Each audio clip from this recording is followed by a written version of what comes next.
Eu sou pastor, né? Sou pastor da Ordem dos Pastores Batistas do Brasil. Sou pastor da Segunda Igreja Batista de Guaianazes, tá bom? Minha igreja faz parte da Convenção Batista Brasileira. Sim, eu sou bacharel em teologia pelo Seminário Teológico Batista. Fiz o meu mestrado pelo Seminário Teológico de Filadélfia e agora estou doutorando, né, finalizando aí a área da teologia. Além da área da teologia, eu sou muito envolvido com a área da educação, né? Então, eu tenho também formação em história, filosofia, geografia, pedagogia, tá bom? E história, geografia, filosofia, pedagogia e teologia, tá bom? E eu estou mestrando pela PUC de São Paulo na área da educação, tá bom? Então, isso não significa nada, tá, irmãos? É só mesmo para os irmãos saberem, assim, da minha área de estudo. Na área da educação, eu sou muito envolvido com o estudo do EAD, né? Principalmente com essa questão da pandemia, o quanto que a gente precisou repensar, né, o estudo e tal, mudou tudo praticamente. Então, eu estou estudando, né, dentro da área da educação e fazendo um levantamento do que foi produzido no ensino EAD de 2013 a 2023. E na área da teologia, eu trabalho com a questão de teologia filosófica, principalmente com Agostinho de Hipona, cujo qual nós vamos falar aqui brevemente, porque é muita coisa, mas acredito que vai dar aí para nós termos um panorama geral, tá bom? Tudo bem? Ô, irmão, daria para eu falar sem o microfone ou não? É melhor o microfone? Tá bom, não tem problemas não. Bom,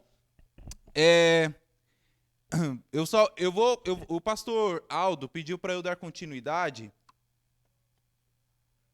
a partir de Orígenes de Alexandria, tá bom?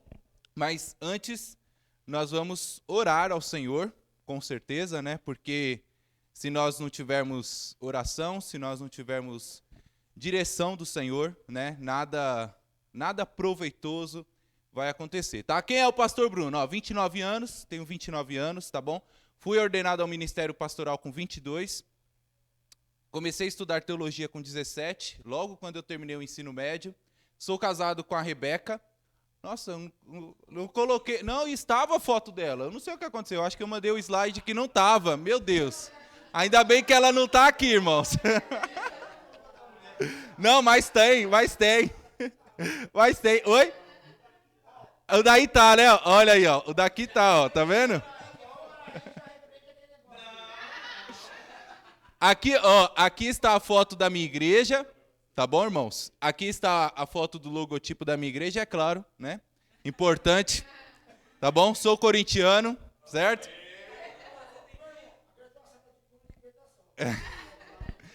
Quem for corintiano na minha matéria lá de filosofia vai ganhar meio pontinho, tá bom? Agora, quem não for vai perder meio ponto, tá bom, irmãos? Não tenho filhos, tá? Oi? Vai perder. Ai, irmãos, amém. Bom, vamos orar então, né? Pedir para o Senhor graça, entendimento, para que o nome dele seja glorificado nessa aula. O nosso maior intuito aqui é ajudar os irmãos, tá? E de maneira nenhuma é complicar, é tentar ser simples, né? Eu sempre falo que existe uma diferença entre ser professor de teologia e ser teólogo. Qual é a diferença? O teólogo pega o que é fácil, transforma e faz ficar difícil. O professor de teologia pega aquilo que é difícil e faz ficar fácil. Então, essa é a minha intenção nesta noite, né? E a gente vai procurar caminhar da forma mais simples possível, com honestidade, com sinceridade, para juntos aí entendermos um pouco mais, tá? Principalmente essa área que eu amo, que eu admiro tanto. Amém? Vamos orar? Vamos orar? Senhor, nesta noite, ó Pai, nós queremos louvá-lo, pois Tu és bom. Respeitosamente, ó Deus, nos aproximamos do Senhor com o intuito de aprender mais da Tua palavra. Com o intuito, ó Deus, de compreender mais do Senhor, de aprender mais de Ti. E suplicamos a Ti, ó Deus, que o nosso coração esteja aberto, sensível, receptivo, para aprender, guardar a Tua palavra em nossos corações. Que a Tua palavra, ó Deus, produza frutos na nossa vida, produza uma mudança de mente, uma mudança comportamental, uma mudança ética. É o que nós rogamos e agradecemos no nome de Jesus. Amém. Amém? Irmãos, sou pastor da Segunda Igreja Batista de Guaianazes já há 4 anos, tá? Só um título aí, a título de curiosidade para os irmãos. Bom, quando a gente fala de teologia, nós temos que ter em mente, eu acho que o pastor já iniciou com vocês isso daqui um pouco, né? Na semana passada. Eu só quero retomar para, a partir daí, eu prosseguir adiante, tá bom? Quando a gente fala de teologia, é fundamental que entendamos que a teologia, ela... A gente vai até que horas aqui, irmãos, nesse horário da noite? Até 8h30, 8h15? Não, o intervalo, 8h30? 8h30, aí depois vai até as 10. Vamos ver. É que eu preciso passar, irmãos. Mas a gente, né? Vamos lá. Mas a gente vai caminhando. Aí, irmãos, à medida que eu for falando, se de repente surgir alguma dúvida, tá? De repente, se eu usar alguma palavra que não seja do âmbito do conhecimento dos irmãos, os irmãos podem ficar à vontade, tá? Questionar e aí a gente vai dialogando, tá? Quando a gente fala de teologia, é importante que a gente saiba primeiramente a sua definição. E eu acho que os irmãos já sabem, né, que teologia basicamente significa o estudo acerca de Deus. É o estudo doutrinário, é o estudo em que a gente se entrega em compreender o Senhor. Quando a gente fala de teologia, precisamos ter em mente também que ela tem os seus segmentos. Ela vai ter também as suas ramificações. Então, eu quero que os irmãos pensem e imaginem teologia como que se fosse uma árvore. Aqui nós temos o tronco, e esse tronco é a teologia. Dentro da área da teologia, nós vamos ver os seus devidos galhos. E esses galhos estão exemplificados e apresentados aqui no slide. Nós vamos ver a teologia bíblica, a teologia sistemática, a teologia histórica, teologia filosófica e a teologia prática. Os galhos desse tronco estão aqui, certo? Então você tem a teologia filosófica, teologia prática, teologia histórica, a gente vai ter a teologia sistemática, nós vamos ter também a teologia bíblica. E as matérias cujas quais nós estamos estudando e que os irmãos vão estudar durante esses 4 anos, ela vai fazer parte desse ensejo que vai complementar toda a nossa árvore. Então, quando nós nos dedicamos ao estudo, como, por exemplo, o estudo de bibliologia, o estudo de introdução à Bíblia, essa disciplina, ela faz parte desse galho aqui, teologia bíblica e, ao mesmo tempo, teologia sistemática. A matéria, Teologia 1, que em outros seminários é conhecido como Introdução à Teologia, ela faz parte também de teologia sistemática. Dentro desses segmentos, vai ter várias disciplinas, várias matérias que os irmãos conhecerão durante os anos, durante os semestres. Todas elas compõem e faz parte de um galho em específico, tá bom? Vou dar um exemplo aqui para os irmãos. Quando a gente fala de teologia prática, Eu estou falando de teologia que nós aplicamos no nosso dia a dia como igreja. Então, matérias como, por exemplo, homilética, matérias como, por exemplo, aconselhamento pastoral, matérias como, por exemplo, administração eclesiástica, porque é necessário que um líder, o pastor, saiba de documentação da igreja, saiba o que é um estatuto, saiba o que é uma ata, saiba o que é um regimento interno. Essas matérias em si, ela faz parte da teologia prática. Quando nós estudamos, e nós vamos estudar no próximo mês, Filosofia 1, ela vai fazer parte de qual galho? Teologia filosófica.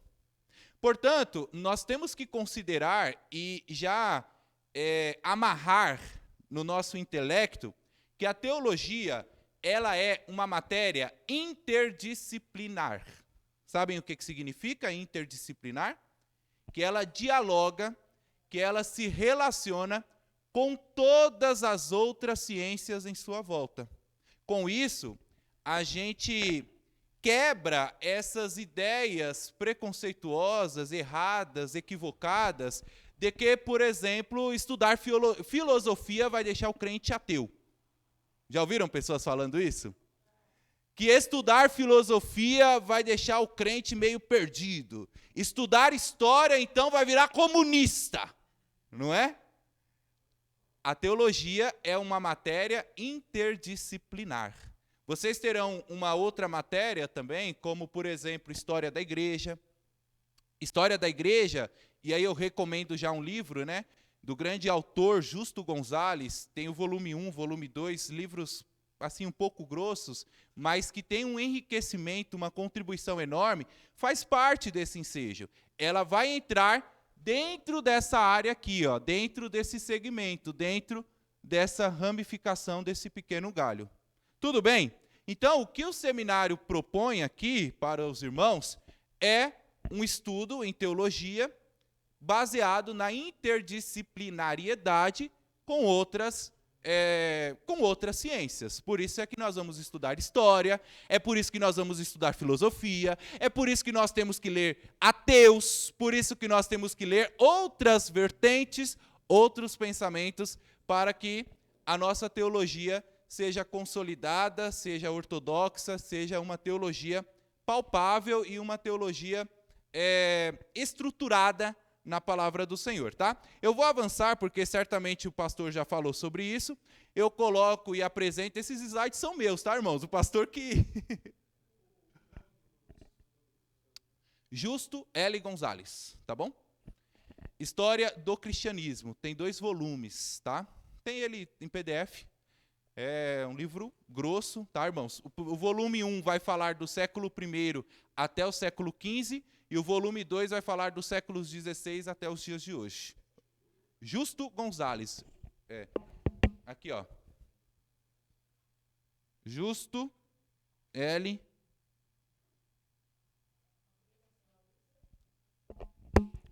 Tudo bem? Podemos? Tá tranquilo até agora, irmãos?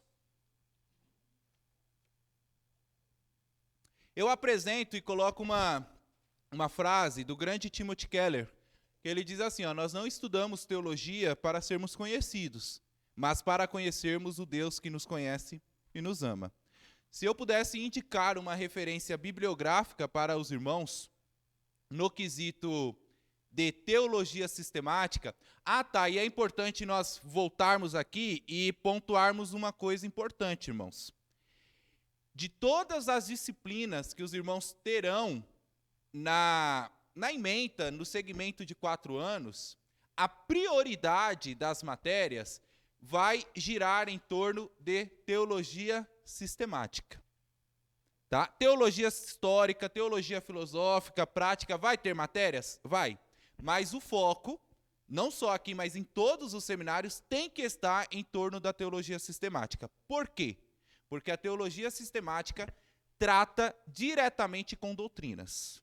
Teologia sistemática trata diretamente com questões que envolvem a salvação, com questões que envolvem a maneira de nós vermos Deus.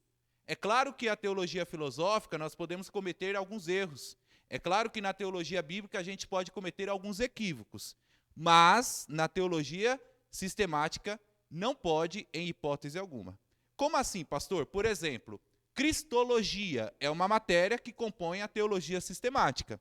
É nessa matéria que nós vamos estudar, por exemplo, se Jesus é Deus mesmo. Porque por muito tempo na história da igreja, acreditava-se que Jesus era apenas homem, principalmente com os arianos, que desembocaram nos atuais testemunhas de Jeová hoje em dia.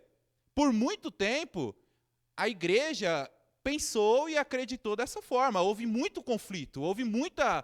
Até que no concílio de Nicéia foi definido que Jesus é plenamente homem e plenamente Deus.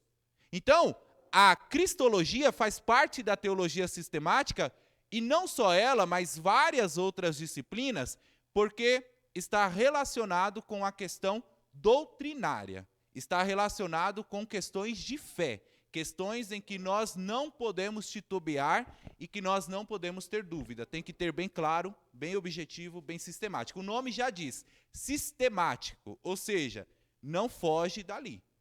Não sai daquelas 4 linhas. Está dito, está falado. Não tem como nós, né, negligenciarmos o que está sendo apresentado. Bom, estou falando muito rápido, irmãos? Tranquilo? Qualquer coisa vocês podem me dar uma pausa aí, tá? Uma recomendação de leitura para os irmãos, porque agora nós vamos nos ater, né, no capítulo 2 e no capítulo 3 do e-book de vocês. E eu trago uma sugestão, esse livro que se chama Grandes Teólogos da História. É um livro em que abarca 21 séculos da história da igreja, onde ele faz apontamentos pontuais de determinados líderes. Alguns, né, nós vamos falar na noite de hoje. Bom, o primeiro deles, tudo bem? Querem ir depois? Beleza? Podemos avançar? O primeiro deles é o Pedro, que o pastor já falou com vocês, que faz parte do primeiro século. Depois nós vamos ter o Paulo de Tarso, que os irmãos também conhecem, né? Qual é a diferença? Pedro vai focar na questão da esperança. A teologia de Pedro é fitada na esperança. Por quê? O contexto em que Pedro vive é um contexto de perseguição. É um contexto em que a igreja está sendo martirizada. Diante disso, Pedro escreve as suas epístolas, falando para o crente ter esperança em Cristo. Eu quero que os irmãos entendam e percebam que, lembram que eu falei que a teologia caminha lado a lado com a história, que a teologia caminha lado a lado com a filosofia, porque ela é interdisciplinar? Lembram?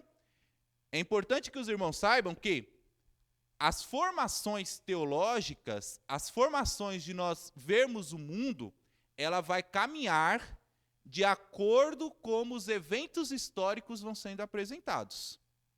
Por isso é que Pedro fala sobre a esperança. Ah, pastor, quer dizer que Deus não influenciou? Quer dizer que Deus não inspirou? Inspirou, com certeza. Só que o contexto daquela época exigiu que Pedro falasse acerca da esperança. Pois bem, o apóstolo Paulo vai focar na questão doutrinária. Por quê?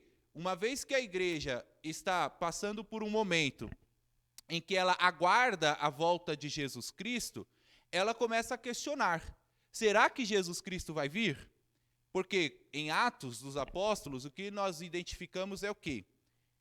Jesus falando: olha, da mesma maneira que vocês viram, estão vendo eu ir, eu vou voltar. Não é?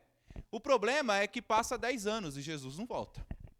E aí as pessoas vendem as suas propriedades, Ananias e Safira mente, Ananias e Safira usurpa de Deus, e vai passando um tempo e Jesus não volta. 10, 20, 30 anos, morre aquela geração. Uma nova geração está se levantando.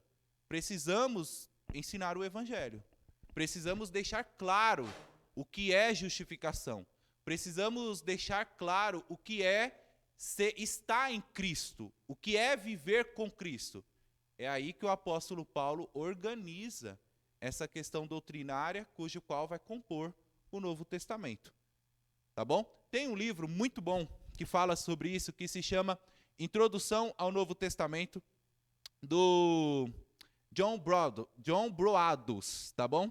Ele é batista, conservador, e ele traz essa explicação até melhor do que eu, de uma forma mais aprofundada. Tudo bem, irmãos? Eu não vou ficar muito aqui, porque eu acredito que os irmãos já viram sobre isso e a gente precisa avançar.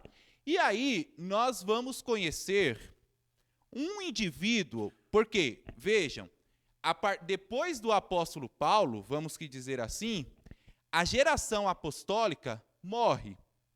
A geração apostólica parte.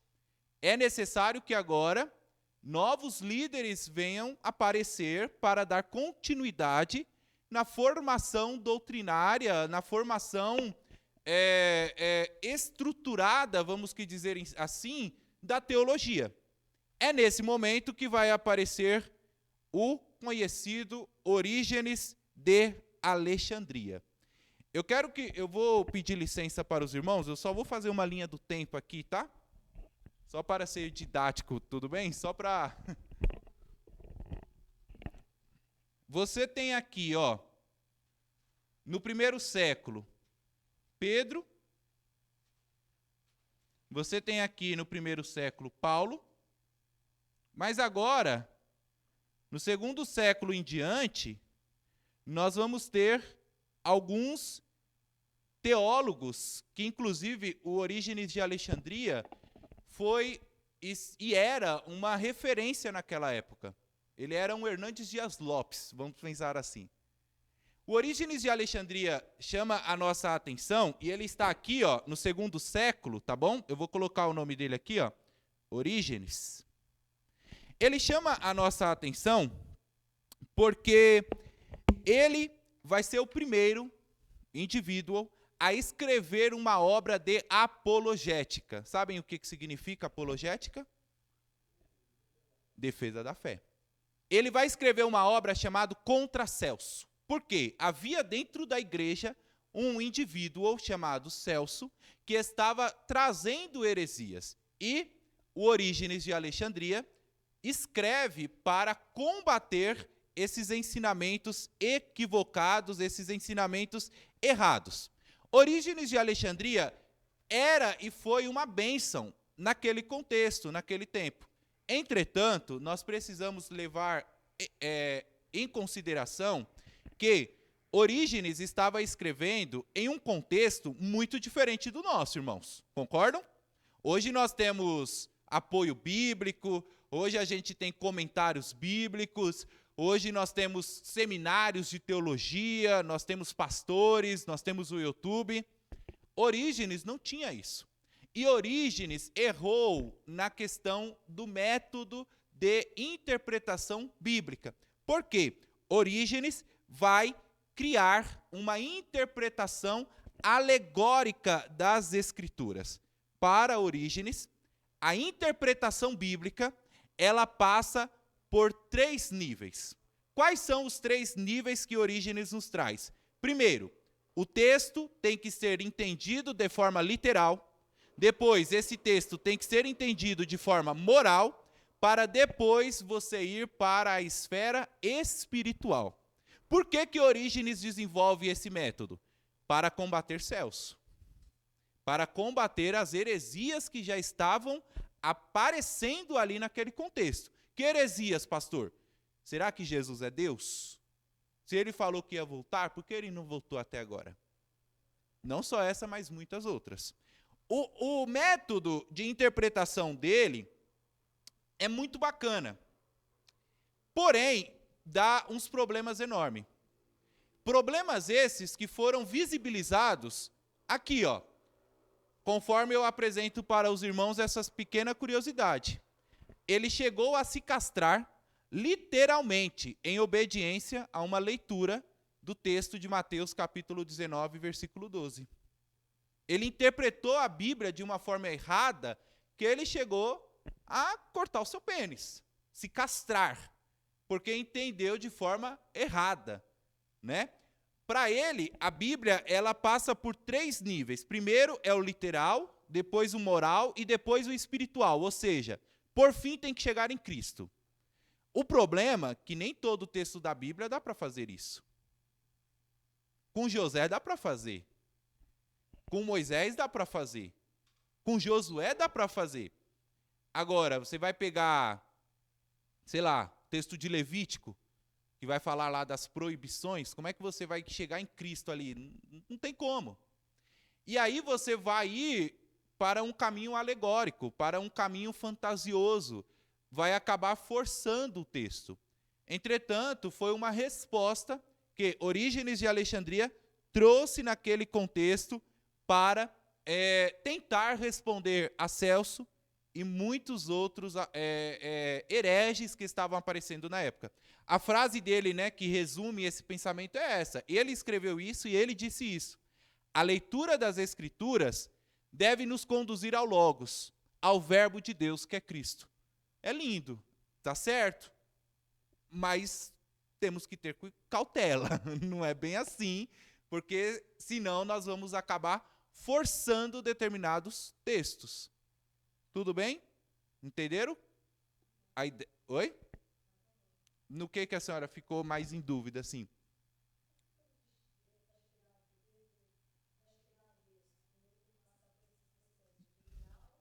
Isso.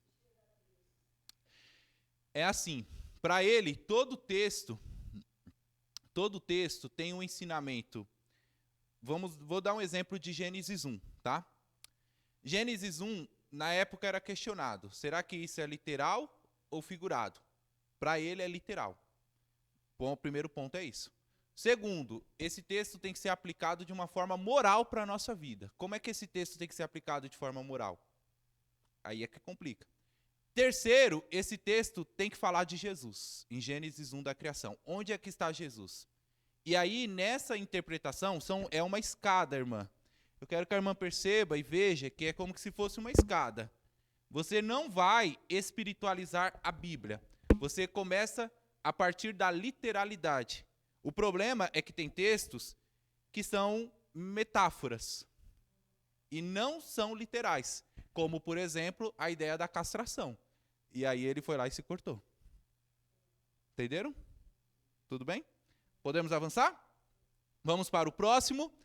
Nós vamos conhecer agora, né? Esse daí é o meu pupilo, assim, meu pupilo. Ó, quem sou eu para falar isso? Mas é o que eu admiro, né? Agostinho de Hipona. Agostinho de Hipona, ele foi considerado o maior teólogo da patrística. Aliás, Agostinho de Hipona, ele é conhecido como a base do conceito de predestinação calvinismo.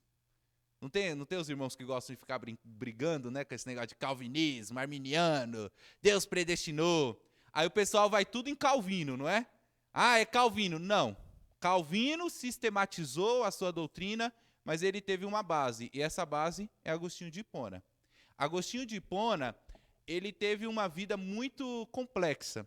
Vamos datar Agostinho. Nós temos no primeiro século Pedro e Paulo, no segundo nós temos Orígenes. Agostinho vai fazer parte aí do terceiro e quarto século. Tudo bem?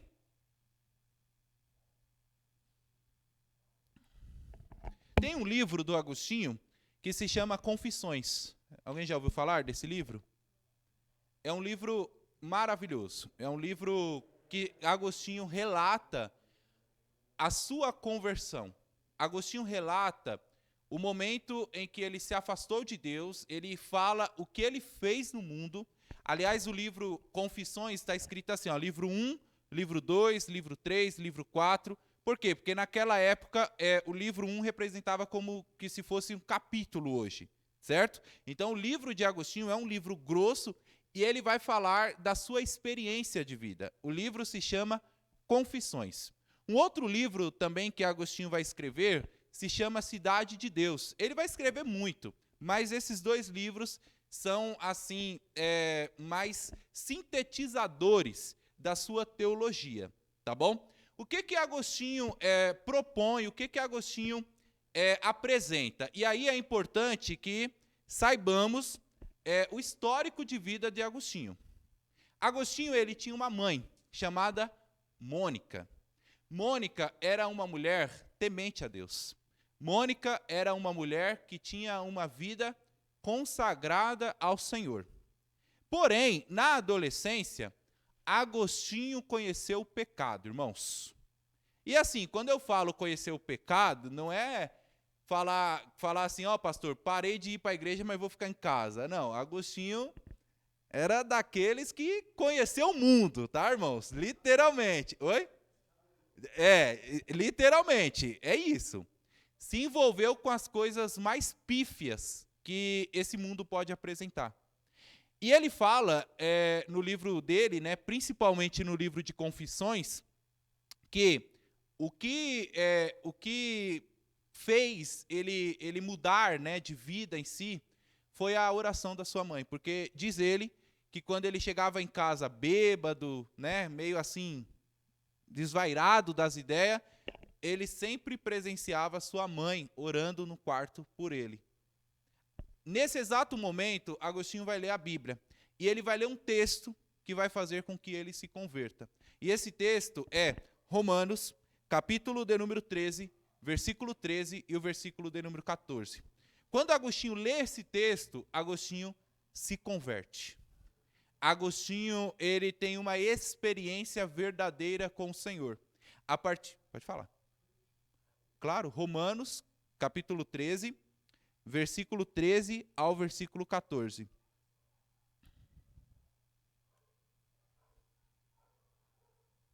Tudo bem? Vamos lá. O que Agostinho... e aí Agostinho lê a Bíblia, se converte. A partir daí, ele passa por uma experiência, por uma mudança radical na sua vida. Agostinho se torna um líder na igreja. Agostinho se torna uma referência. É nesse momento que ele escreve o livro... Opa, eu passei, ó. É nesse momento que ele escreve o livro Confissões. Agostinho, olha só, irmãos, e aqui agora a ideia teológica dele. O que Agostinho propõe? Agostinho vai desenvolver a ideia do pecado original.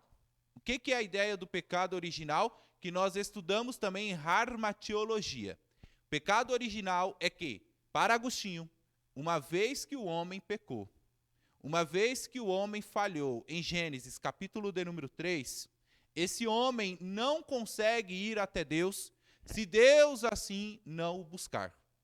Isso é a base, isso é o pontapé inicial da formação da doutrina calvinista.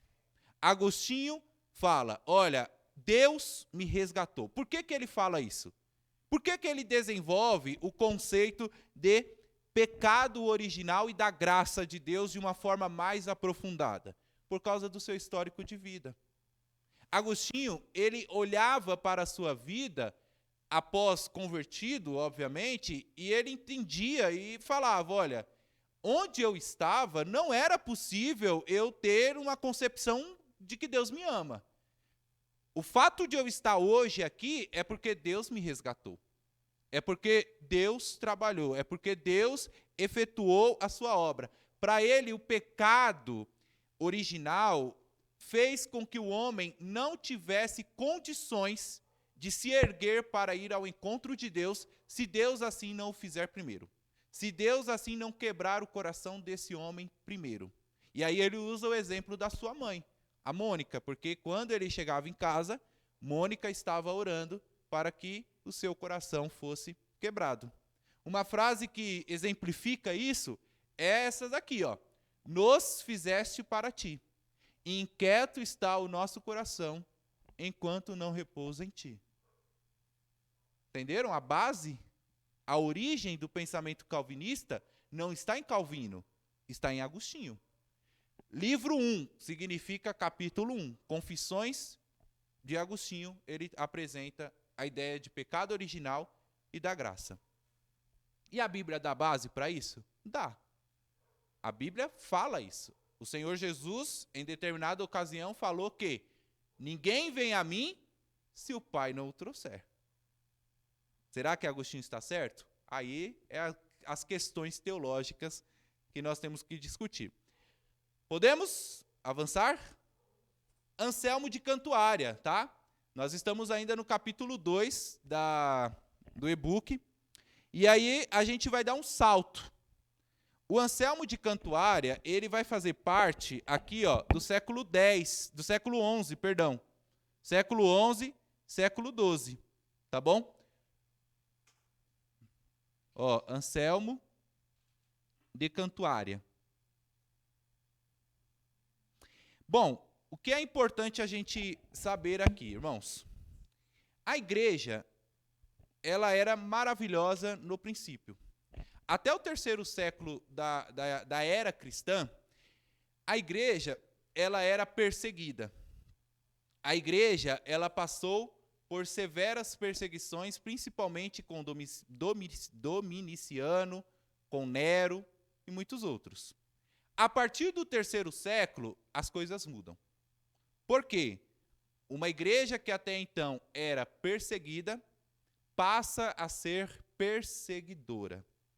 A partir do ano 313, a partir do ano 4 da era cristã, a igreja começa a se perder.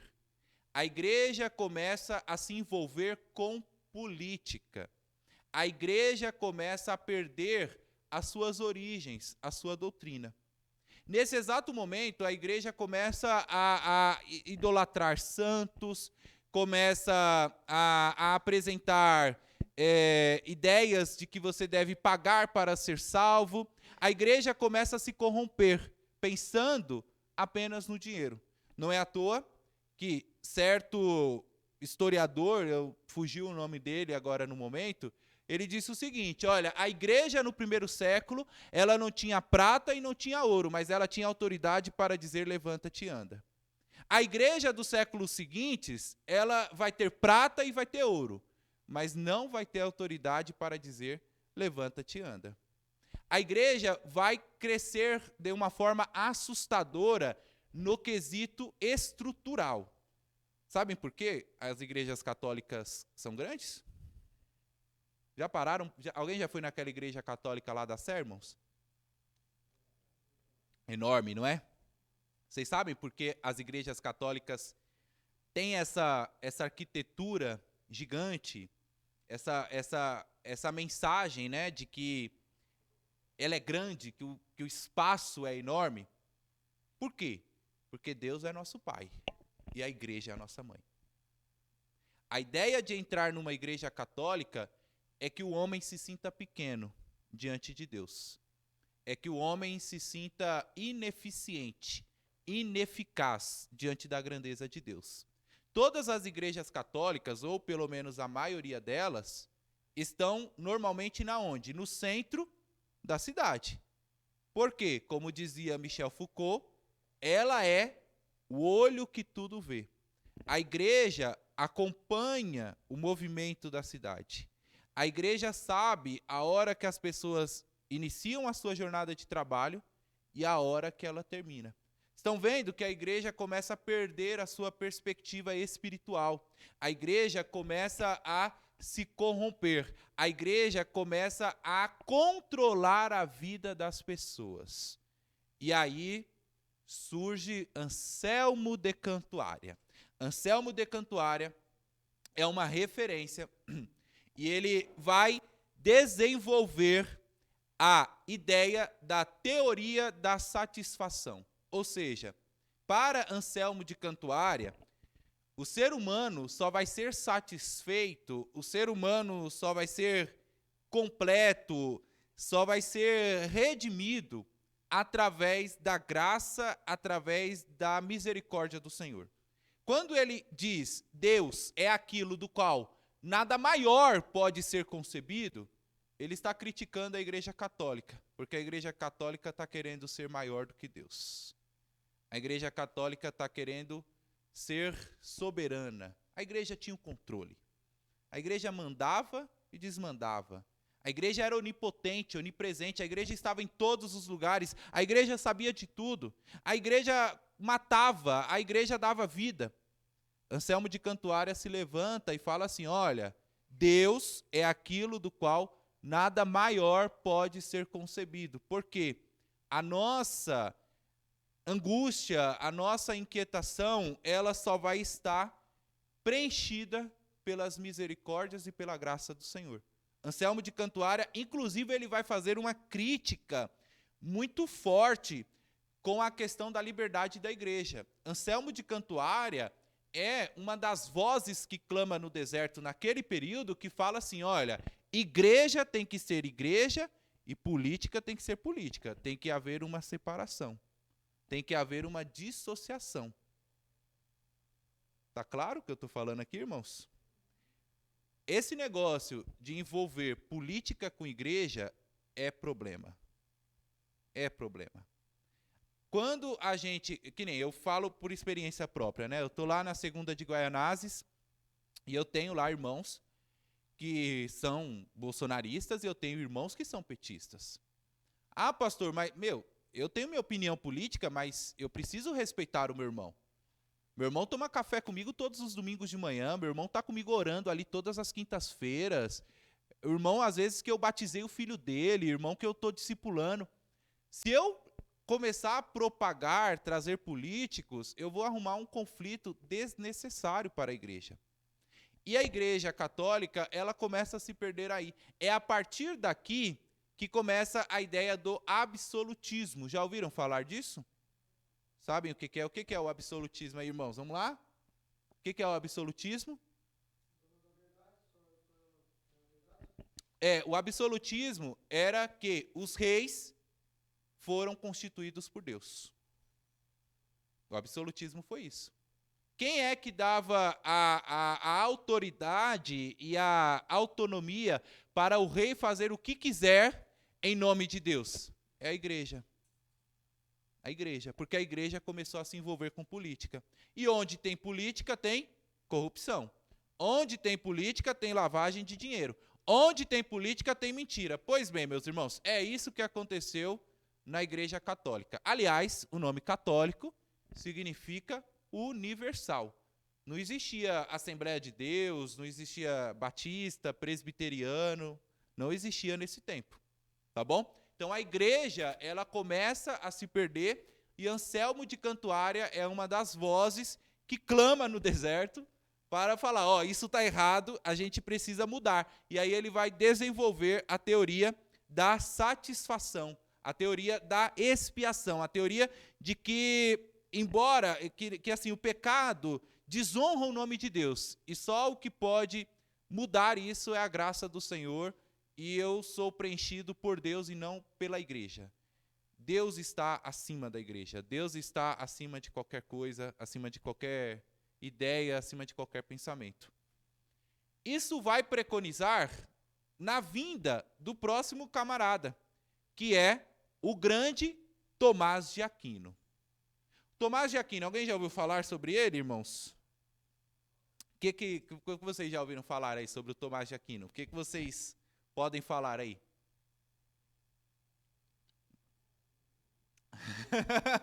Nada, não tem problema não. Tomás de Aquino, ele vai ser um indivíduo, né? Que ele vai ser o primeiro. O Tomás de Aquino, ele era... E aí, deixa eu só situá-los, tá? Só para datar. Tomás de Aquino, ele vem aqui já, no século 13, tá bom, irmãos? Aqui, século 13. Os irmãos estão entendendo que, à medida que a história vai avançando, à medida que os fatos históricos vão se desenvolvendo, respostas teológicas vão sendo apresentadas. Está claro isso daqui, o que eu estou querendo dizer? Tudo bem? Da onde é que vem o absolutismo? É da teologia. História está ligado com teologia. Não adianta. Século 13, nós vamos ter a figura de Tomás de Aquino. O que Tomás de Aquino propõe? Que a filosofia deveria aprender a se relacionar com a teologia. Da mesma forma, a teologia deveria aprender a se relacionar com a filosofia. Isso foi um dilema e foi um tabu, porque naquela época as pessoas achavam o seguinte, lembra quando teve a peste negra na Europa, que a cada 4 pessoas, uma morria? As pessoas não queriam estudar medicina para analisar e tentar encontrar a cura. O que eles falavam? É Deus que está matando. É Deus que está punindo. É Deus que está fazendo isso. Nós temos que orar para Deus curar, né? O Tomás de Aquino, ele propõe e fala assim, ó, nós precisamos trazer a filosofia para mais perto. A gente precisa pensar sobre isso. Isso é muito sério, irmãos, porque até hoje, nos dias atuais, tem pessoas que têm medo de estudar filosofia. Tem pessoas que falam, é claro que na filosofia tem ateus? Tem. Eu espero, né, que a gente leia Nietzsche, que a gente leia aí o Locke, esses camaradas aí, que são tudo ateus. Só que quem está firmado em Cristo, quem é convertido mesmo, não se desestrutura por causa de argumentos intelectuais. Eu mesmo estou fazendo mestrado na PUC lá, majoritariamente, irmãos. Todos os meus professores são ateus. Porém, eu estudo justamente para combatê-los no argumento e mostrar que Deus está por trás de toda a situação. É isso. O que Tomás de Aquino vai propor? Tomás de Aquino propõe que deveria haver uma harmonização entre a fé e a filosofia, porque até então eram duas coisas que não poderiam se misturar em momento algum. E aí ele vai desenvolver uma suma teológica. Sabem o que? Já ouviram falar dessa palavra? Suma teológica? Suma teológica, irmãos, não é um livro como esse daqui, não. Isso daqui é um livro de teologia sistemática. Suma teológica, pensa nos 8 livros desse daqui, uns 7 livros, tudo junto assim. Ele escreveu muito. Ele desenvolveu uma suma teológica e dentro da suma teológica ele vai mostrar argumentos filosóficos provando a existência de Deus. Provando que Deus está por trás de tudo. São 5 argumentos que Tomás de Aquino vai desenvolver. O problema é que nesses 5 argumentos, cada argumento aí é 200, 300 páginas que ele vai escrever por trás. Se vocês quiserem pesquisar depois, os irmãos pesquisam, mas eu só queria dar o exemplo de um, tá? Que ele vai falar do argumento da ordem. E ele usa a filosofia para isso. Por quê? Eu moro lá em São Miguel. Aliás, no final, se alguém for para o Helena ali, tá? Puder me dar uma caroninha ali até a estação, tá bom? Meio pontinho no final, tá bom, irmãos? Já a gente vai negociando. Vai, tá?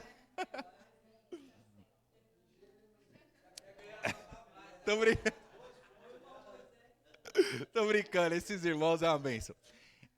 O que o Tomás de Aquino propõe? O Tomás de Aquino fala assim, ó, que se Deus não existisse, o mundo seria uma desordem. Vamos pensar, eu venho de São Miguel para cá. Tem que ter um semáforo, tem que ter regras de trânsito, um tem que esperar, um tem que parar para o outro ir, senão vira um caos, senão vira uma loucura. O Tomás de Aquino fala assim, ó, se Deus não existir, tudo é permitido. Por que o mundo caminha numa certa ordem? Porque nós temos 24 horas por dia, porque todos os dias nós temos a luz do sol, todos os dias tem uma repetição.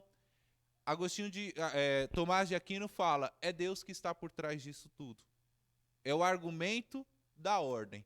Se Deus está nesse controle, é porque ele existe. É porque ele está por trás disso. Se as coisas não pioraram, se as coisas não se bagunçaram da forma que poderia estar, é porque Deus está por trás disso tudo. Esse é o argumento da ordem. Ele vai propor também um outro argumento, que é o argumento da razão, né? Porque, por exemplo, da onde é que vem o sentimento do que é certo e do que é errado? É porque alguém está por trás. Alguém que é verdadeiro, santo o suficiente, legitima e nos ensina, passa isso de alguma forma, mostrando o que é certo e o que é errado. Em todas as culturas, em todos os lugares, tem esse pensamento do que é certo e do que é errado. Para Tomás de Aquino, isso é um argumento para a existência de Deus. Ele citou a Bíblia em algum momento? Não. Ele usou filosofia para mostrar que Deus existe, para mostrar que Deus está por trás de tudo. Tem aqui uma curiosidade, tá? Aliás, uma frase dele, tá, irmãos? Que ele fala assim, ó, a graça não destrói a natureza, mas a aperfeiçoa. Ou seja, a graça de Deus não anula as ciências. A graça de Deus não anula a filosofia, pelo contrário, ela aperfeiçoa. A graça, a teologia aperfeiçoa a filosofia, e a filosofia aperfeiçoa a teologia. Aquilo que a teologia não explica, a ciência explica. E aquilo que a ciência não consegue explicar, Deus vem e nos responde através da fé. Ele faz um giro. Vou dar um exemplo, Gênesis 1. Gênesis 1 lá fala, no princípio, criou Deus os céus e a terra. Não é? Texto hebraico diz, Bereshit, Bará, Elohim, Veet, Reet, Hashamayim. No princípio, criou Deus os céus e a terra. Amém? Como é que se deu essa criação? Como é que foi esse processo? A Bíblia não explica. A Bíblia já vai logo para o versículo de número 2, falando que a terra era sem forma e vazia. É nesse momento que a ciência pode entrar como explicação. Só que ela não pode afetar a moral teológica. Ela não pode obstacularizar a palavra de Deus. Por isso é que ele propõe um relacionamento entre as ciências e a interdisciplinariedade. Aqui vem uma curiosidade, eu gosto muito, tá, irmãos? Aliás, uma dica. Quando vocês forem ler um livro, aprendam a estudar a biografia do autor antes. Tá bom? Veja quem ele foi. Porque quando você pega um livro lá, fala, teologia sistemática, mas de repente quem escreveu foi um católico. Aí você vai olhar, como assim, né? Não, vai ver da onde que ele é, olha a formação dele, tenha essas bases para depois você ir para a leitura. E eu faço isso com todos os autores que eu vou ler. E o Tomás de Aquino, eu descobri algo assim muito bacana, né? Que ele era conhecido como boi mudo, pois era um homem que vivia em silêncio. Ele era apelidado no meio da igreja como boi mudo. Olha só, o grande apelido, né? Por que boi mudo, irmãos? O que vocês acham aí? Por que boi mudo? Não, porque assim, ele era uma pessoa muito calada. Ele era uma pessoa muito isolada, né? Ele era tímido, ele não tinha muitos relacionamentos com as pessoas e tal. Só que quando ele se levantava para falar, sabe? Era um boi. Ia para cima, sabe? Falava mesmo, não tinha perdão com ele. Por isso é que na igreja ele ficou conhecido, né? Foi apelidado, vamos dizer assim, de boi mudo. Porque quando soltava o homem, ele falava o que era para ser falado. Tudo bem? Pois bem, aí caminhou o século. Tudo bem? Querem fazer alguma pergunta? Tranquilo? Tá claro? O pastor Aldo falou assim, ó. O pessoal de segunda-feira gosta de perguntar, viu, pastor? O pessoal de segunda gosta de...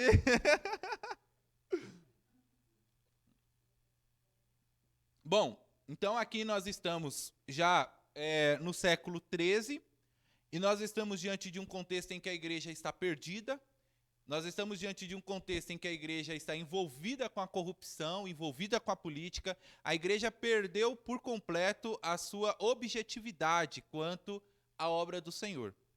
Até que, no século XVI, nós vamos conhecer o grande Martinho Lutero. E veja que agora nós entramos no capítulo 3 do e-book e vai falar dos pensadores de pós-reforma protestante. Muitas informações que estou trazendo aqui para os irmãos não estão no e-book, tá, irmãos? Alguém leu aí o e-book? Leram o e-book? Leram? Amém? Então tá bom. Isso aí, meu irmão, tem que ser mesmo. A partir do século XVI, né, nós vamos conhecer um movimento chamado de Reforma Protestante, tá?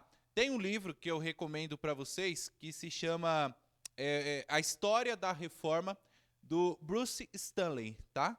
É um livro muito bacana, grosso, tá? Mas que tem um enriquecimento histórico assim abrangente, né? Um enriquecimento assim fabuloso, né? Para o nosso conhecimento.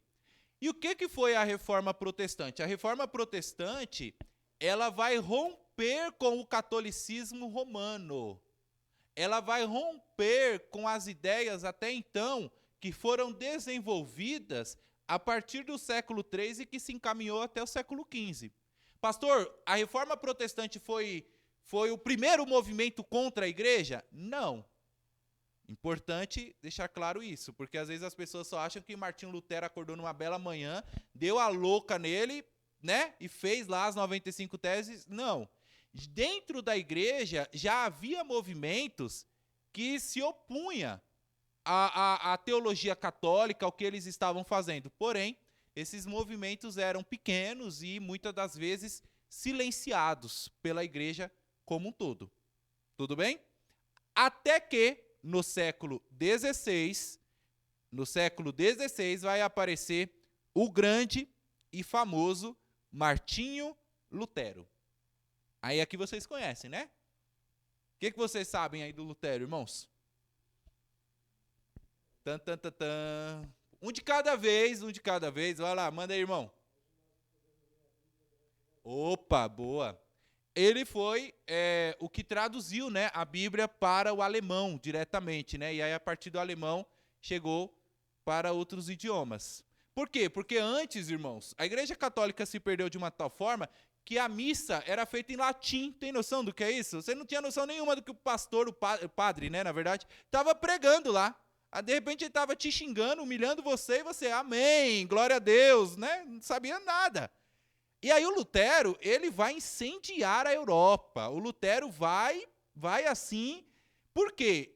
E aí, irmãos, a gente tem que olhar a biografia. Lembram que eu falei que nós temos que ver a história de vida do camarada, porque isso está ligado com o seu pensamento teológico. Ele era um monge agostiniano. Ele era um monge o quê, irmãos? Agostiniano. Então, ele vai beber de quem? De Agostinho. Lembram que eu falei que Agostinho vai dar uma base, né, meio que calvinista? Lutero vai desenhar isso melhor. O que vai acontecer? O Lutero, ele teve uma vida muito complicada. Muito complicada na questão emocional. Porque ele tinha um pai que era... o Justo Gonzalez aborda isso, tá, de uma forma fantástica. Ele tinha uma vida assim que era muito... O pai dele, né, cobrava ele demais. O pai dele exigia muito dele. E o sonho de Agostinho era estudar teologia. Só que o seu pai não queria que ele se formasse em teologia. Ele queria que Agostinho fosse estudar direito. Aí colocou o menino lá para estudar direito. Ele ficava agoniado, porque a igreja desenhava a ideia de que Deus é o nosso pai, certo? Que é uma ideia bíblica.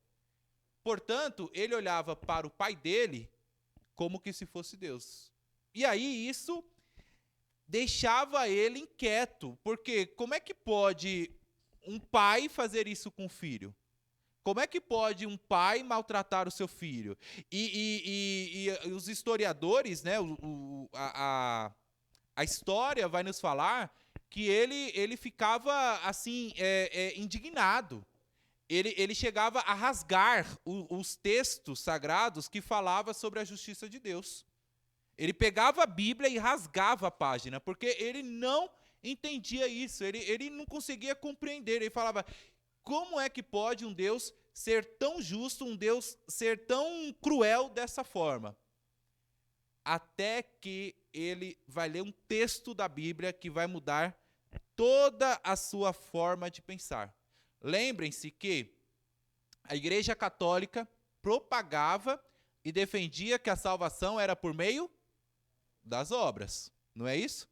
Aí o Lutero vai lá lendo a Bíblia e ele lê um texto, Romanos, capítulo 1, versículo de número 17. Querem ler esse texto ou não?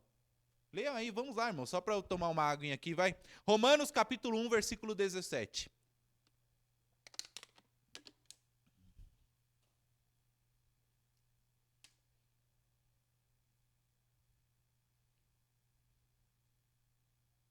Amém? Acharam?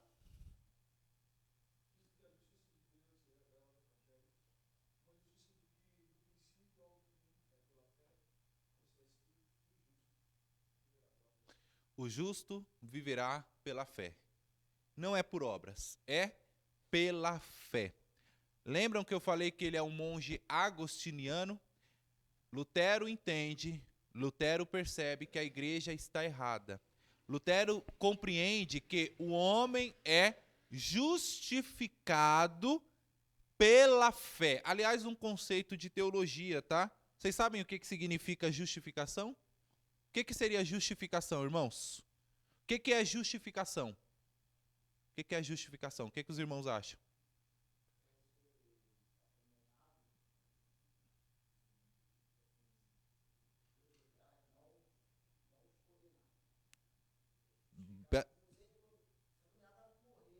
Isso. Perfeito. Eu vou exemplificar, tá? Com todo carinho. O que é justificação? Antes de Cristo, Deus olhava para o Bruno pecador. Antes de Cristo, Deus olhava para o Bruno que errava. A partir de Cristo, Deus não olha mais para o Bruno, Deus olha para a cruz. A cruz está na minha frente. Então imagine que tem alguém ali que está subindo na escada e está vindo ao meu encontro querendo acabar com a minha vida. Eu estou na frente dele, ele certamente vai me destruir. Porém, diante da morte de Jesus, eu me escondo. E aí, quando essa pessoa vem ao meu encontro, ela se depara com a cruz. Isso é justificação. Nós estamos justificados em Cristo porque a cruz nos esconde da ira de Deus. Amém? Isso é justificação. E isso não é obra, isso é fé. Lutero entende isso. Lutero compreende isso. E aí ele vai desenvolver as 95 teses, cujas quais, vocês sabem da história, ele vai acordar numa bela manhã, no mês de outubro, né? Eu esqueci qual é o dia da reforma, 31 de outubro, né? É de outubro, né? 31 de outubro, ele vai fixar essas 95 teses na catedral. Imagina ele colocar isso numa igreja católica da Sé, né? Ele apregoou lá e falou assim, ó, vocês estão todos errados. Porque a salvação é pela fé e não por obras. A partir daí, irmãos, a Europa virou um caos. A Europa virou uma loucura. Por quê? Lutero vai traduzir a Bíblia para o alemão. E as pessoas vão começar a ler a Bíblia. As pessoas vão começar a aprender a Bíblia. Não é à toa que os evangélicos, né, os reformados, são os primeiros a investir na escolarização. Sabiam disso? É os primeiros a investir em educação. Por quê? O desejo é que o povo compreenda a Bíblia. O desejo é que o povo aprenda sobre Deus. Isso vai virar um caos. Por quê? Muitas pessoas começam a deixar a Igreja Católica e fazer parte da Igreja Luterana. O que é que vai acontecer depois? A Igreja Católica começa a perder muitos membros. Perdendo membros, perde o quê? Dinheiro. Perdendo membros, perde estrutura, perde crescimento. A Igreja Católica começa a perseguir os cristãos. Olha só onde é que nós chegamos. A igreja que até então, no século III, era perseguida, ela passa a ser agora perseguidora. E não só apenas de pessoas do mundo, mas também dos próprios cristãos, dos próprios irmãos em Cristo. E aí, a Igreja Católica vai criar e vai dar uma resposta para a Reforma Protestante. Qual é a resposta que a Igreja Católica vai dar? É um concílio chamado o Concílio de Trento. Já ouviram falar desse concílio? O que foi esse Concílio de Trento? É um concílio em que a Igreja Católica reafirma as suas doutrinas, cujas quais foram desenvolvidas do século III até o século XV. E como é que eles vão fundamentar as suas doutrinas? Através dos conhecidos livros apócrifos, livros cujos quais são a mais da igreja, da Bíblia evangélica que nós temos. Então, por exemplo, A gente não crê, né? Pelo menos eu espero, né? que as pessoas orem pelos mortos, não é? A gente não crê nisso. Que venha a ter um purgatório. Amém, irmão? Né? Não cremos nisso. A Igreja Católica defendia isso. A Igreja Católica desenvolveu essa... É porque é muita coisa aqui, irmãos, e aí eu não consigo, mas tá dando para entender? Tá dando para... Tranquilo? É muita informação, né? É muita coisa. Vamos lá. A Igreja Católica, ela desenvolveu a doutrina do purgatório. Porém, Lutero vem e fala que nada disso acontece. Não, o que existe é céu e inferno, o homem depois que morre vai para o estado intermediário, e aí depois vai acontecer os processos cujos quais nós vamos estudar em escatologia e tal. Aí os católicos se reúnem e falam assim, não, nós precisamos mostrar que isso é bíblico, porque agora o povo está tendo acesso à Bíblia, certo? Aí eles vão lá e colocam qual livro? O livro de Macabeus, porque o livro de Macabeus tem uma passagem sobre a oração pelos mortos. E aí fundamenta a sua doutrina. A gente não crê, por exemplo, em anjo da guarda, né? Eu espero que não, né, irmãos? Tem alguém que crê aqui em anjo da guarda? Que a Bíblia fala no Salmos 90 que Deus dá ordem aos seus anjos, né, para nos proteger, né? Ou alguém crê aqui em anjo da guarda, não é? Mas a Igreja Católica defendia isso. E aí, para consolidar a sua doutrina, eles vão colocar, por exemplo, o livro de Tobias, que vai falar de um anjo da guarda. Os livros que estão a mais na Bíblia Católica, porque eles falam o quê, né? Que a gente tirou os livros da Bíblia, não é isso? É católico que não conhece história, é católico que não lê, porque na verdade não foi nós que tiramos, foi eles que acrescentaram. Foi eles que colocaram como resposta diante do avanço da reforma protestante, consequentemente da perda de membros que está acontecendo naquela época, da perda de dinheiro que eles estão tendo com essa situação. E aí, irmãos, deixa eu só ver. Eita, 8h23, hein? E aí, o que vai acontecer? A Igreja Católica começa a perseguir os cristãos.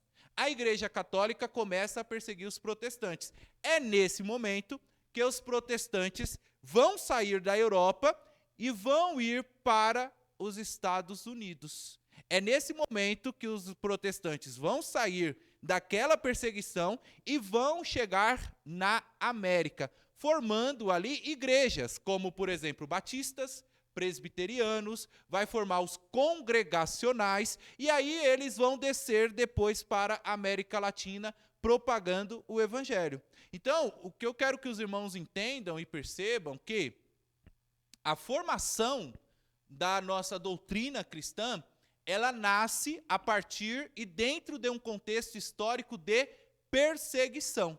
Por que os Estados Unidos é mais desenvolvido do que nós? Por que os Estados Unidos têm mais dinheiro do que nós? Ah, pastor, é por causa do Trump. Pelo amor de Deus. Ah, é por causa das guerras. Não. É porque no século XVI, os irmãos protestantes foram perseguidos e eles foram para a América. Diferente da nossa colonização, eles chegaram nos Estados Unidos com o intuito de ficar ali, com o intuito de desenvolver, com o intuito de fixar-se. Por quê? Porque se voltasse para a Europa, seria morto, certo? Já no Brasil e na América Latina, qual é a colonização que nós estamos vivendo? Uma colonização exploratória, certo? Então, nos Estados Unidos, você chega para ficar. Nos Estados Unidos, você chega para ter um desenvolvimento, para desenvolver trabalho, para desenvolver, né, o crescimento. Já no Brasil, já na América Latina, o que a gente vê é uma exploração, uma retirada. Daí um dos motivos do porquê que o Brasil é atrasado economicamente em relação aos Estados Unidos. Por quê? Porque nos Estados Unidos sempre teve uma predominância de crente, sempre teve uma predominância de cristãos. E cristão é trabalhador. Cristão não mente. Cristão chega no horário certo, pelo menos, né? Sim. Mas de um modo geral, né, a ética protestante, a ética do trabalho do cristão é diferente da do ímpio. E isso gera desenvolvimento. E isso gera crescimento. Honestidade, né? Pode falar, irmão.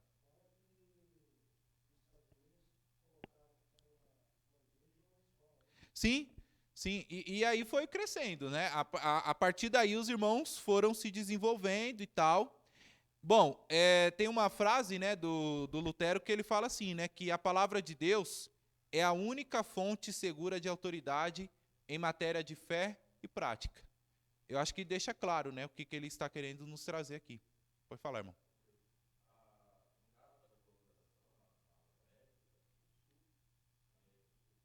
Sim,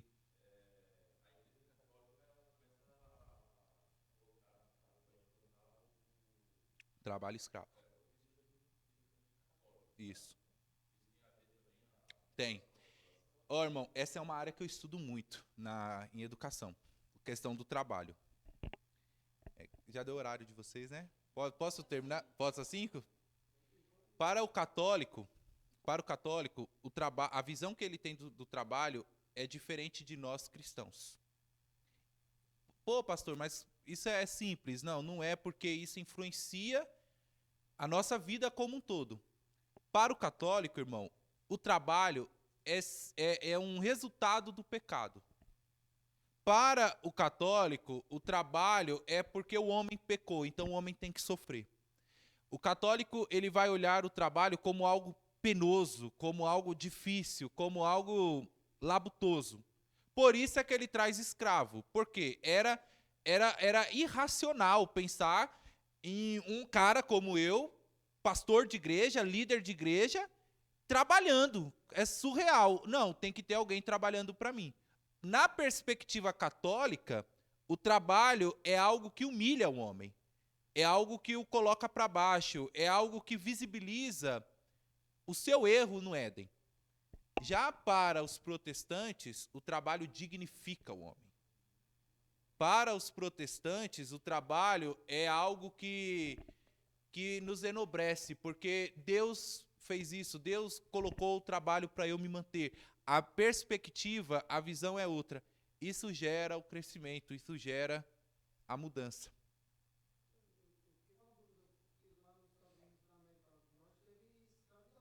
Teve, teve, mas aí é um outro contexto. Isso vem antes, porque você vai ter no norte e no sul. Porém, a escravidão que vai acontecer nos Estados Unidos é na parte sul.